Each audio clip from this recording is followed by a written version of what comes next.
All right, let's get to the actual going forward, because this was the group I think everybody's most excited about when we saw the draw a couple months ago, and it's kind of proving out that way. It's very interesting. Pop up the standings right now. We know Dortmund is through, but Dortmund hosts PSG, and a game that you want to be that seeded team. You want to win the group, so I imagine Dortmund is still going to play to win this game, especially some of the struggles they've had in the Bundesliga.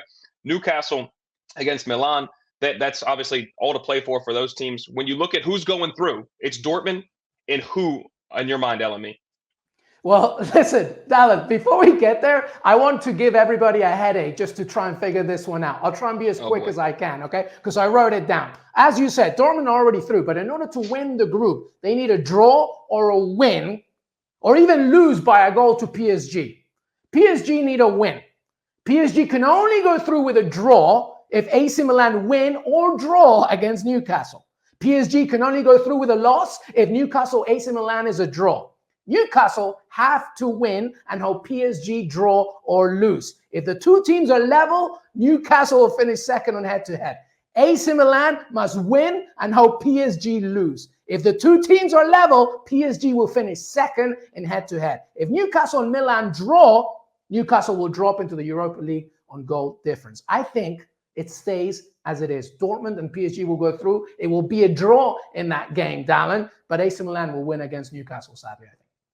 I love how you gave us all those scenarios, which future reference, we need a graphic for that because I got lost about 3/4 of the way through that. But Giannis, do you concur with the assessment that we kind of go as it is right now as the table stands? He lost me at hello. I have no idea what I had everything written. I had everything written, down, and now he started with all that. And I was just, oh, man. You should have muted me. Look, I'm going to tell you what I think or what I want. I don't know if what I want to happen because, again, no bias against anybody here because they're all big names, but unfortunately they're not playing big really for the most part, right? When you looked at that group, you said to yourself, "Oh, what quality?" Historically, maybe, but in these terms, I think that Dortmund would draw against PSG. Maybe I can see that Newcastle will beat Milan, and then you're going to have to repeat what happened head-to-head and goals because I can't. Means Newcastle goes through in that assessment if Dortmund. That's what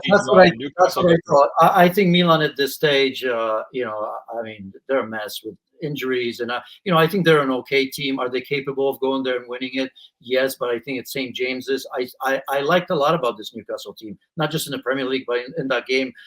Even last night, that first half. Obviously, in the second half, you knew away that pressure was always going to come, and decision or not, we saw the number of chances. That Bradley Barcola missed himself, and the number of chances they've created. So in a way, maybe they did get lucky, but they did get a draw. Remember, they were truly outplayed on match day one against Milan away, and they found a way in their main journey here in the Champions League as well. And I think they may do to Milan what they did to PSG at home as well. Mm-hmm. So I somehow think that Newcastle will find a way.